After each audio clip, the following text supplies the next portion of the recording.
Hi friends, இன்றைக்கி நம்ம என்ன பார்க்க போகிறோன்னா உருளைக்கிழங்கு வச்சு சாதம் எப்படி நம்ம பண்ணலான்னு தான் பார்க்க போகிறோம். இது பிள்ளைகள் விரும்பி சாப்பிடுவாங்க. இது லஞ்ச் பாக்ஸு கொடுத்து விடகு ஈஸியான ஒரு ரெசிபி. இதை எப்படி நம்ம பண்ணலான்னு நம்ம பார்க்கலாம். பாருங்க, அதுக்காக நான் இப்போ பாத்திரத்தை நான் எடுத்து ஸ்டவ்வில் எடுத்து வச்சுருக்கிறேன். பாத்திரம் சூடானோன்னா ஆயில் ஊற்றி ஆயில் சூடானோன்னா கடுகு போட்டிருக்கிறேன். கடுகு பொட்டட்டும்.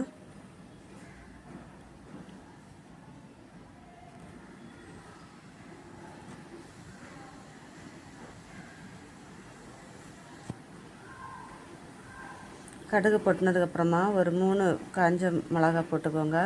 அதுக்கப்புறமா கொஞ்சமாக கருவேப்பிலை போட்டுக்கலாம். கருவேப்பிலை போட்டுட்டு நான் சின்னதாக கட் பண்ணி வச்சுருக்கேன் ஒரு சின்ன வெங்காயத்தை நான் அதில் போட்டிருக்கிறேன்.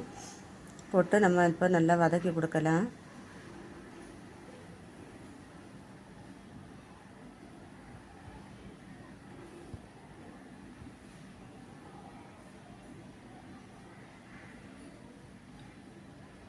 இப்போ நல்லா வதங்கினதுக்கப்புறமா இப்போ நம்ம இஞ்சி பூண்டு கொஞ்சமாக நான் சதைச்சி வச்சுருக்கிறேன். அதை எடுத்து நம்ம அதில் போட்டுக்கலாம்.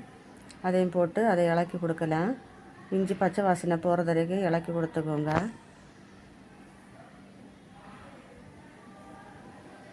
அதுக்கப்புறமா ஒரு 1/2 டீஸ்பூனு மஞ்சத்தூள் நம்ம போட்டுக்கலாம்.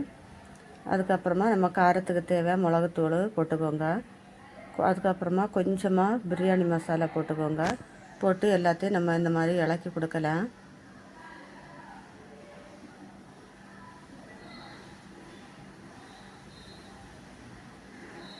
இப்போ நம்ம கட் பண்ணி வச்சுட்டு நான் 2 உருளைக்கிழங்கு நான் கட் பண்ணி வச்சுருக்கேன். அந்த கட் பண்ணி வச்சுட்டு உருளைக்கிழங்கு அதில் போட்டு இந்த மாதிரி இலக்கி கொடுக்கலாம்.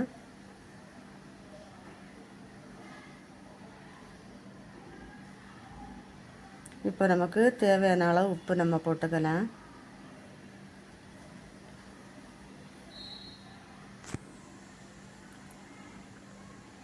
உப்பு போட்டு இலக்கி விட்டுட்டு நம்ம கொஞ்சம் நேரம் நம்ம மூடி வச்சு வேக வைக்கலாம். தீயை கொஞ்சம் கம்மி பண்ணி வச்சுக்கோங்க. ஏன்னா நம்ம இதில் தண்ணி விடாமல் தான் நம்ம வேக வைக்கும். அதனால் அது உருளைக்கிழங்கு வேக கொஞ்சம் நேரம் ஆகும். சின்ன சிம்மில் வச்சு நம்ம இப்போ வேக வைக்கலாம். பாருங்கள், இப்போ எடுத்து பார்த்தா இந்த மாதிரி வெந்துருது. உருளைக்கிழங்கு நல்லா வெந்ததுக்கப்புறமா உப்பெல்லாம் கரெக்டாக இருக்கான்னு பார்த்துக்கோங்க. பார்த்ததுக்கப்புறமா நமக்கு தேவையான அளவு நான் ஒரு ஆளுக்கு சாப்பிட்ற மாதிரி ரைஸ் நான் எடுத்து வச்சுருக்கிறேன். அதை நம்ம அதில் போட்டு நல்லா கிண்டி எடுக்கலாம். கிண்டி எடுத்ததுக்கப்புறமா இப்போ கொஞ்சமாக மல்லி இலை கட் பண்ணி அதில் போட்டு கலரை எடுத்தோன்னா சூப்பரான உருளைக்கிழங்கு சாதம் நமக்கு ரெடி ஆயிடுச்சு. பிள்ளையெல்லாம் விரும்பி சாப்பிடுவாங்க.